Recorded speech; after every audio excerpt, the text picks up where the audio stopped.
मालिक भी न बनता। अंग्रेजों के समय में जिन्होंने लड़ाई को लड़के अगर हो सकता था वो इस जमीन पे जन्म न लेते तो जाट पूरा अनपढ़ रहता। 1910 में उन्होंने समानांतर शिक्षा व्यवस्था जाट की शुरू की, पहला स्कूल जाट रोहतक खोल के, और उन्होंने इस कौम को दिशा देने की कोशिश की। और उसके बाद 1917 जाट कॉलेज बड़ौद और उसके बाद 1923-24 जाट कॉलेज मुजफ्फरनगर। ये वो पूर्वज थे जिन्होंने अपने कपड़े पहनने से पहले स्कूल खोलने में योगदान दिया, जिन्होंने जूते पहनने से पहले स्कूल में योगदान दिया, जिन्होंने अपने खेत के श्रमदान से पहले स्कूल में श्रमदान दिया। और ये वो माताएं और बहनें थी जिन्होंने सहदेव सिंह बेधड़क की एक एक आवाज पे अपने घर से गेहूं निकाल के स्कूल कॉलेज बनवाने में सहयोग दिया। तमाम लोग हमारी कौम के जो अनपढ़ होते हुए भी इस कौम को पढ़ा लिखा देखना चाहते थे, जो अनपढ़ होते हुए भी इस कौम को दुनिया की तरक्की में शामिल करना चाहते थे, ऐसे तमाम हमारे राजा महाराजे जिन्होंने राजा महेंद्र प्रताप 1907 में जब वो हनीमून मना के वापसी आए तो सबसे पहले अपने महल को आधा ITI में तब्दील किया, क्योंकि उन्हें पता था अगर देश और दुनिया में तरक्की करनी है तो टेक्निकल एजुकेशन लेनी पड़ेगी।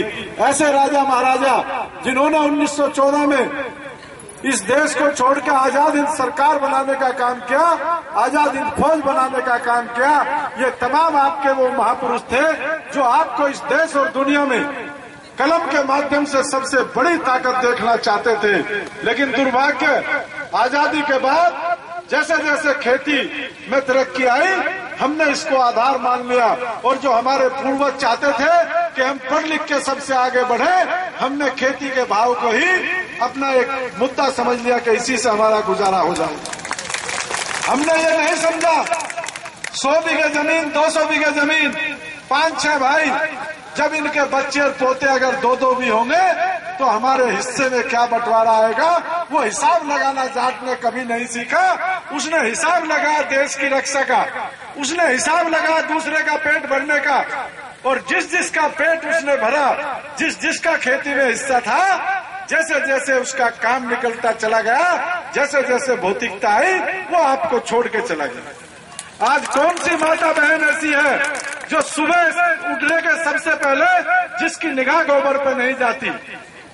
कौन सी माँ बहन ऐसी है जो वाल्मीकि बहन हमारे घर में आती थी, जो सुबह गोबर उठा के जाती थी, उसको भी पता लग गया कि इस खेती से गुजारा नहीं होने वाला, और जो काम वो करती थी वो काम भी हमने अपनी माँ बहन के हिस्से में दे दिया।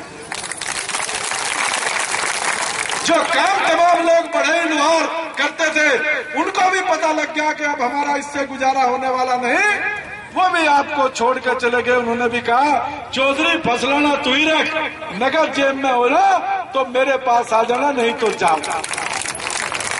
मुझे खुद याद है हमारा जो नाई था उसके 4 बेटे नौकरी पे थे, और वो अच्छे चौधरी को कह देता था कि चौधरी जितने तेरी सरी जमीन की पैदावार इतनी मेरे यहाँ तनख्वाह आती। नत्थन नाई था, किसी से दबता नहीं था गांव के 400 बीघे किसान से भी, क्योंकि उसके 4 बेटे रोजगार में थे। आज जिसकी दाढ़ी बनाने के लिए नाई 12 पे जाता था और साथ में गठड़ी की आशा रखता था कि दाढ़ी भी बनाऊंगा और घास ले आऊंगा, उसने भी कुर्सी अड्डे पे बिछा ली। चौधरी जेब में पैसे हो आ जाना, नंबर से काम करूंगा। ज्यादा ऐठ है, अपना ब्लेड लिया, अपना रेजर लिया, अपने घर में खींच लेना, मेरे बस का नहीं तेरे घर में। यानी परिवर्तन को हम भाप नहीं पाए, हम परिवर्तन को भापा, हमारे अंदर भर दिया गया है जय जवान जय किसान। या तो सीमा पे मरो या खेत में मरो, ये तुम्हारी किस्मत बना दी गई झूठे नारों से। लिख दिया गया उत्तम खेती मध्यम बान, निश्चित चाकरी भीख निदान। इस खेती को किसी बढ़िया ने नहीं अपनाया, इस खेती को किसी पंडित ने नहीं अपनाया, इस खेती को किसी नाई धोबी लुहार ने नहीं अपनाया। ये मुहावरा हमें लिख के गुमराह किया गया कि खेती उत्तम है। इस मुहावरे से हमारे बुजुर्ग हमें 100 साल पहले निजात दिलाना चाहते थे, लेकिन हम निजात नहीं ले पाए। भाई राहुल ढाणे ने बताया, वीएम सिंह जी बैठे हैं, अदालत का कानून है। राकेश टिकैत जी जंतर मंतर पे बैठे थे 3 दिन तक, कोई नहीं आया बात सुनने। क्यों नहीं आया? कि अगर तुम खुशहाल हो जाओगे तो वोट कौन देगा? शहर का बढ़िया नहीं देगी। शहर का बढ़ना अपनी बढ़ने के साथ वोट डालना नहीं जाता। तुम्हें बताया जाता है कि इस बार चुनाव आएगा और तुम्हारे उद्धार कर दिया जाएगा, कल्याण कर दिया जाएगा। पिछले 60 साल में जो हालात हमारे 1920 में चौधरी छोटू राम ने बताए, हम उससे बदतर स्थिति में हैं। हाथ उठा के एक आदमी बता दो कि जिसने क्रेडिट कार्ड पे कर्ज न ले रखा हो। किसके लिए? दूसरे का पेट भरने के लिए। गन्ने का भाव 300 के बदले 3000 रुपए कुंटल हो जाओ, तब भी एक बच्चे को ढंग के स्कूल में नहीं पढ़ा सकते। ये पेट भरने का साधन, ये कर्ज बनने का साधन, और दुनिया तुम्हें तोड़ कर रखना चाहती है। जब राकेश टिकैत बैठा था जंतर मंतर पे, कोई नेता समर्थन देने नहीं गया। जब भाई वीएम सिंह जी बैठे हैं तो कोई नेता नहीं आ रहा, अपनी नारी दुकान लगा रहे मुरादाबाद में। गन्ने का भाव सरकार को तय करना, कर दे 500 रुपए कुंटल। चीनी 30 की 45 बिक जाएगी, कौन सा बाहर टूट जाएगा? तेल हम 70 रुपए लीटर रोज खरीदते हैं और हर शहर वाला 10-10 लीटर डलवाता है। रेट कर दोगे, चीनी 50 रुपए कुंटल से कम नहीं बिकेगी, गन्ना 500 से कम नहीं बिकेगा। जब तेल के दाम तय हो सकते हैं, चीनी के दाम क्यों नहीं तय हो सकते? जब सरकार की मशीनों के दाम तय हो सकते हैं, गेहूं के दाम क्यों नहीं तय हो सकते? क्योंकि उससे पेट भरना है, और जो चीज पेट भरने की है वो दुनिया में न अमेरिका में महंगी है, न इंग्लैंड में महंगी। मेरी बेटी बाहर पढ़ती है, वहां जूस की बोतल और पानी की बोतल का एक ही रेट है। 1 लीटर जूस की बोतल भी 90 पैसे की आती है और 1 लीटर पानी की बोतल भी 90 पैसे की आती है। कारण वहां पानी को ट्रीटेड करके दिया जाता है। और उपभोक्तावाद में अब तो आप भी आ गए। दूध का रेट, किसी किसी गांव में गाय का दूध 12, 13, 15 रुपए लीटर मिलता है और प्लेटफार्म पर पानी की बोतल भी 15 रुपए लीटर मिलती है। आखिर जाना कहाँ चाहिए? आखिर पहुंचना कहाँ चाहिए? हमने ये दिशा तय करनी है, हमने राजनीति की दिशा नहीं करनी। जाट के बच्चे का जहाँ अधिकार है, जाट को वहाँ पहुंचना पड़ेगा, जाट को उसके लिए काम करना पड़ेगा, जाट को उसके लिए घर में सोच पैदा करनी पड़ेगी। और सोच पैदा सबसे पहले माँ करती है। अगर माँ ने सेहत पैदा की तो बच्चा कामयाब होगा। अगर माँ ने गोबर पर निगाह रखी और बेटे और बेटी पर निगाह न रखी, उनकी निगाह भी गोबर पर लगा दी, तो फिर काम नहीं चलेगा। अभी एक इनकम टैक्स का कमिश्नर जाट भाई, उसके पिताजी मुजफ्फरनगर से एमपी, मुझे एक शादी में मिले। उन्होंने बताया पैरा मिलिट्री फोर्स में सब में लड़कियों की बटालियन बन ली है। हमारी लड़की दरोगा बन सकती है, हमारी लड़की डिप्टी कमांडेंट बन सकती है, और जो पढ़ने में कमजोर हो वो तो सिपाही बनी जाएगी। और पति भी सिपाही और पत्नी भी अगर 2 बेवकूफ भी हो गए तो भी तनख्वाह कलेक्टर से ज्यादा है। 2 सिपाहियों की तनख्वाह कलेक्टर से ज्यादा है। और घर में हमारी बच्ची, जो हम शहरों में रह रहे, कोई लड़की बिना रोजगार के नहीं रहेगी। अगर किसी का पति कोई काम कर रहा तो उनने भी ब्यूटी पार्लर खोल रखा। कारण शहर में बगैर 2 के पढ़े लिखे गुजारा नहीं होगा। इसलिए बेटियों का पढ़ाना इतना ही महत्वपूर्ण है जितना बेटों का पढ़ाना महत्वपूर्ण है। आगे जो समय आ रहा, 1 लाख कमाने वाला भी दिल्ली जैसे शहर में 30 साल कर्ज बंद रहेगा। यानी परिस्थिति विकट है और भौतिकवाद और पूंजीवाद का दौर शुरू हो चुका।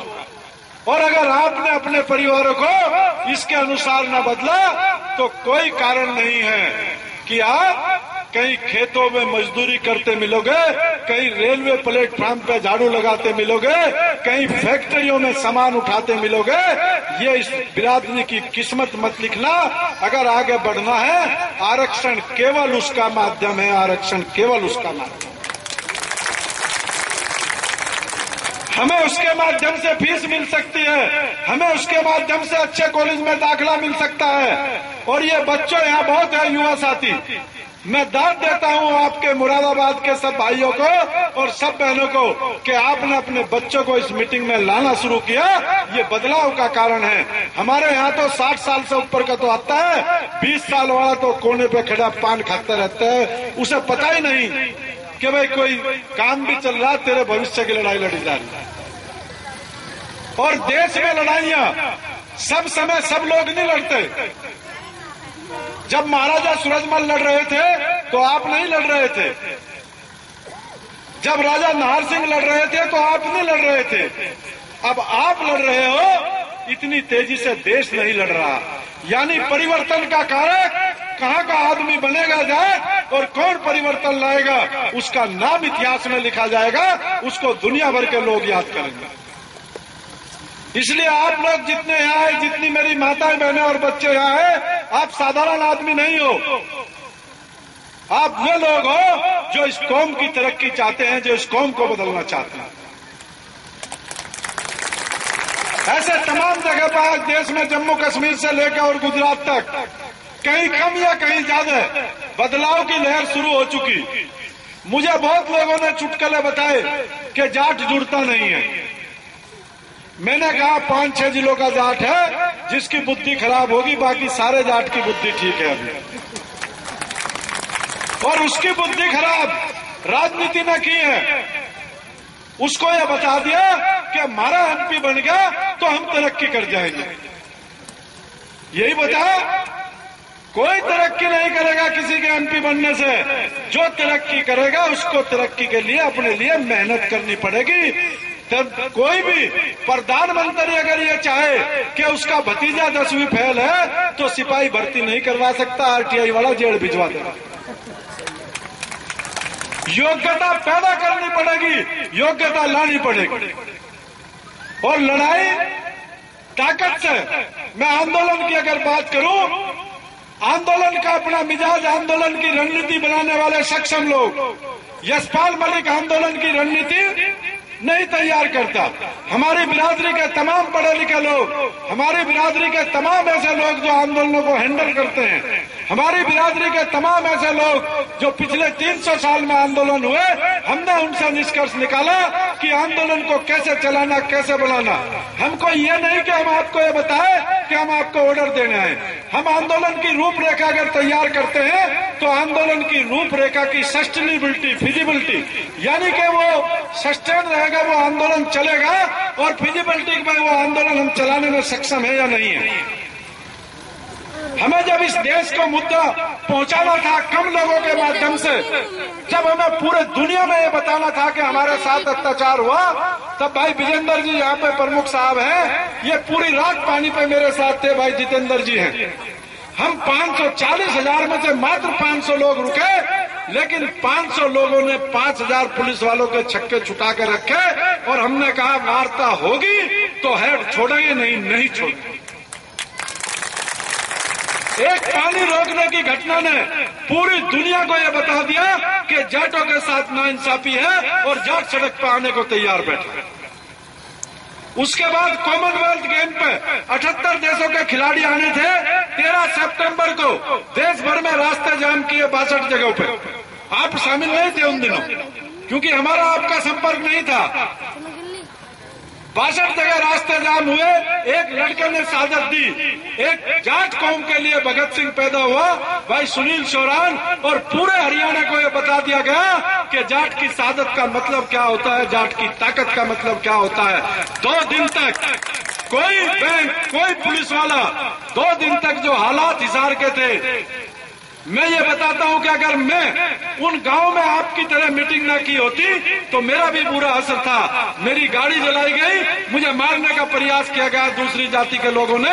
सरकारी साजिश थी, और जिस सरकारी साजिश थी मैंने अपने मुंह से नहीं कहा, पूरी कौम को पता था। वो आदमी जब चुनाव लड़ने आया, मुख्यमंत्री का खास आदमी होती है, जमात जब्त करा के वापस गए। मैंने नहीं बताया कौम को पता था। ये तमाम ऐसी साजिशें होती है, हमले होते हैं, नेताओं को डराने का धमकाने का काम किया जाता है, नेताओं के खिलाफ FIR दर्ज होती है। लेकिन नहीं, क्योंकि ये कौम की ताकत थी, हम लड़े और सरकार झुकी। सुनील चौहान की शहादत पे पहला आंदोलन SP के खिलाफ 302 का मुकदमा लिखा गया, उसके भाई को नौकरी मिली। इसके बाद 13 सितंबर के बाद सरकार ने समझौता किया। 28 सितंबर को कहा कि कॉमनवेल्थ गेम हो जान दो और हम आपसे बात करेंगे। और कॉमनवेल्थ गेम क्योंकि उस पे 50% हिस्सा हमारा था, 100 मेडल भी 50 हमारे बच्चों को जीतने थे। हमने कहा कॉमनवेल्थ गेम में भी हम अपनी ताकत दिखाएंगे, और वो ताकत दिखाई।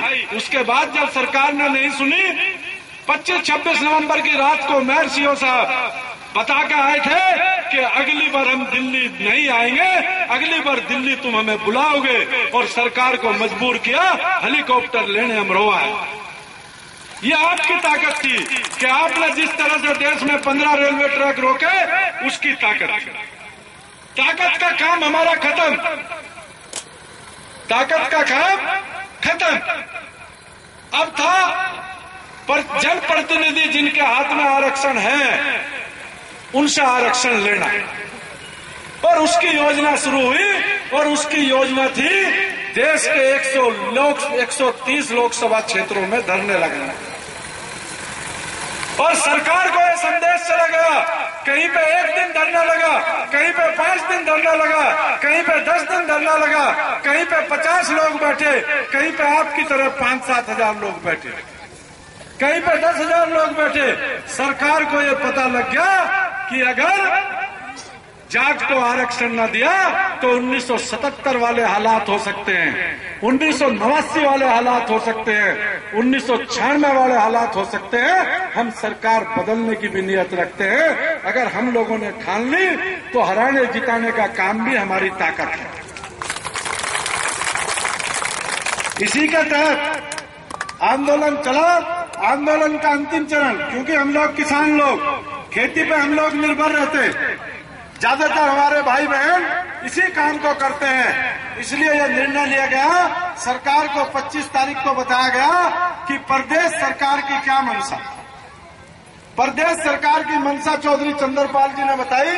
कल मुरादाबाद मंडल के जितने भी नेता हैं वो मुख्यमंत्री से जाकर मिलेंगे और जल्दी से जल्दी मुकदमों की वापसी के लिए, समर्थन के लिए प्रयास शुरू करेंगे कि जल्दी से जल्दी मिले। अगर ये प्रयास नहीं मिलेगा तो हम प्रदेश सरकार के खिलाफ भी आंदोलन की शुरुआत करेंगे। आप सब लोग सहमत हैं? इसलिए प्रदेश सरकार को जो समय दिया, वहाँ जो SDM ने भी आके कहा, उस तमाम चीजों को देखते हुए दिल्ली में डेरा डाल दिया। जो हरियाणा के धरने उठाए थे, आज वो सब लोग दिल्ली में हैं। हो सके शाम को टीवी पे तुम्हें लग जा पता, नहीं अखबार तो कल बता ही देंगे। उन्होंने 10 जनपद जहाँ सोनिया गांधी रहती है वहाँ का घेराव किया और भाजपा कार्यालय का घेराव किया। हमें हर सांसद से मांग चाहिए कि अगर वो हमारी वोट से चुनकर हम उसको वहां भेज सकते हैं तो अगले चुनाव में उसका जाने का रास्ता भी बंद कर सकते हैं। ये बताने का काम किया। आज से वहां हम इस आंदोलन को आरक्षण मिलने तक बंद नहीं होगा। आंदोलन निरंतर दिल्ली में चलता रहेगा। हर जिले की अब अपनी ड्यूटी रहेगी। आपका जो 8 तारीख को अमरोहा के लोग जाएंगे, 4 तारीख को सोनीपत के लोग जाएंगे, 5 तारीख को सहारनपुर के लोग जाएंगे, 6 तारीख और 7 तारीख दिल्ली में छुट्टी रहेगी तो वहीं के लोग होंगे। 8 तारीख में अमरोहा और 10 तारीख में आप लोगों का नंबर है। आप दिल्ली पहुंचने के लिए सहमत हो? ज्यादा से ज्यादा ये मत करना, ये राजनीतिक पार्टी की रैली नहीं, किराया दे के आना। कितने लोग अपने किराए से जाने के लिए सहमत है, वो हाथ उठा के बताओ। ये तो बिल्कुल ही परिवर्तन हो गया, ये बिल्कुल परिवर्तन है। जो माताएं बहन भी आना चाहे, भाई 1-2 गाड़ी इनकी भी ले आना। क्या पता कोई सी को सोनिया से बदलना पड़ जाए ऐसा भी तो हो सके हैं।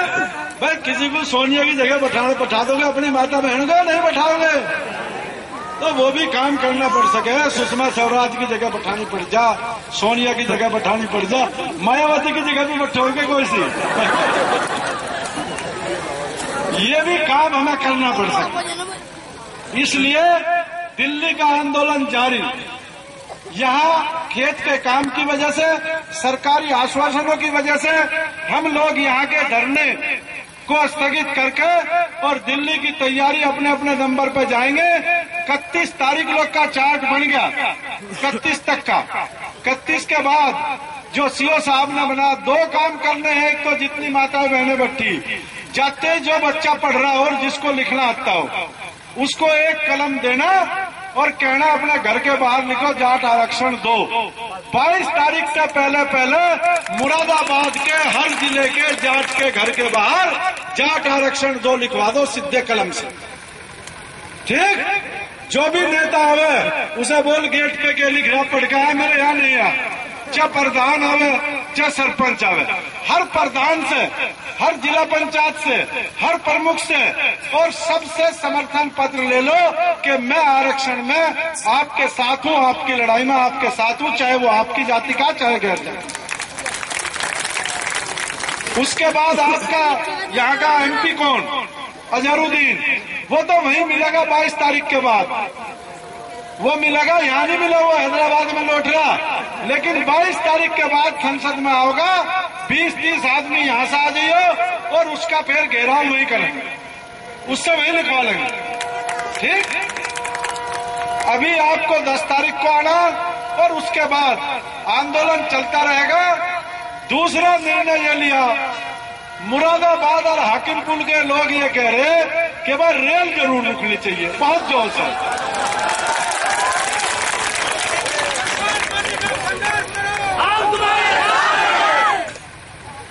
रेल रोकने में कितने साथ हैं देख लो, सब तैयार है।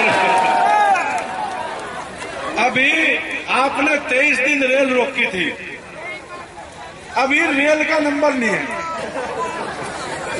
अब नंबर यह है कि दिल्ली अगर जाना पड़ा मई में संसद घेरने के लिए, तो झोटे बुग्गियों से संसद घेरनी, ये बताना दिल्ली को।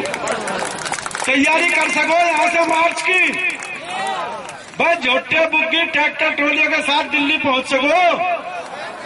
रास्ते में पहला पड़ाव तो राहुल ढाणा जी के यहाँ है, सबसे बढ़िया रागनी का प्रोग्राम और सबसे बढ़िया खाना।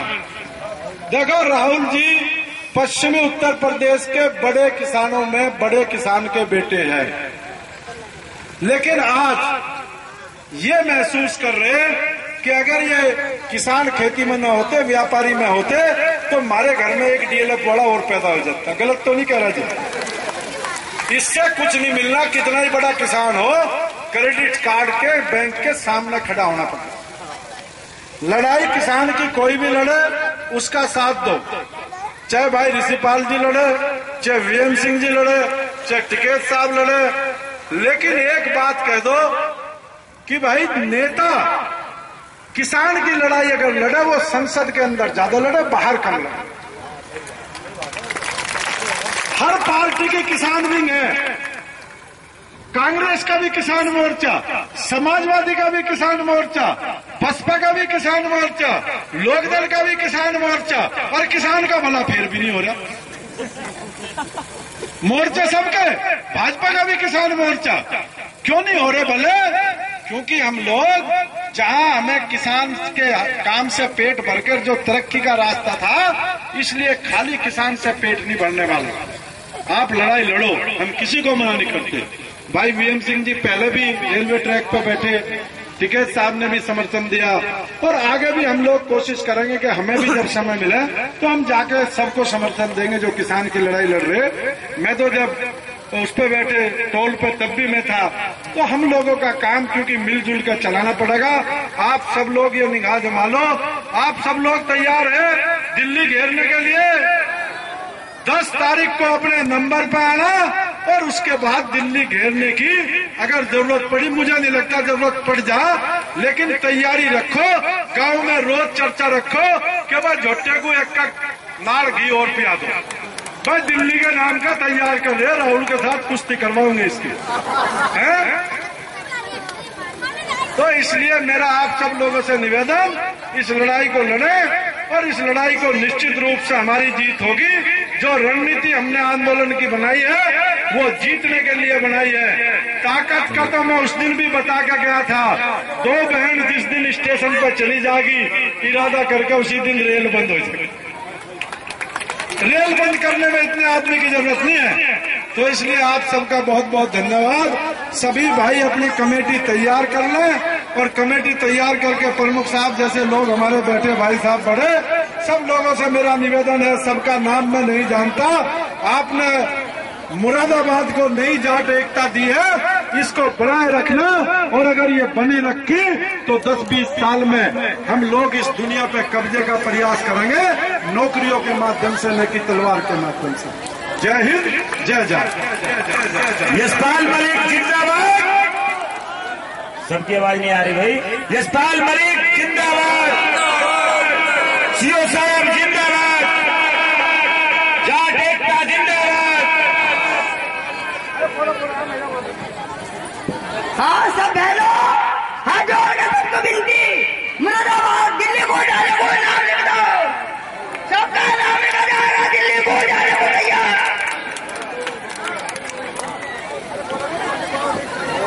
हमारी एक बहन आई है सुमेधा आर्य सदरपुर से, वो भी, और सब लोग बैठ जाओ। और रागनी का प्रोग्राम आज रात के 8 बजे तक चलेगा, सभी से मेरा अनुरोध, 12 बजे तक चलेगा रात के, और सभी लोग बैठने का कृपा करें। और जो लोग जाना चाहते हैं, काम जिन्हें जाते हैं माता बहनों को, वो जा सकते हैं।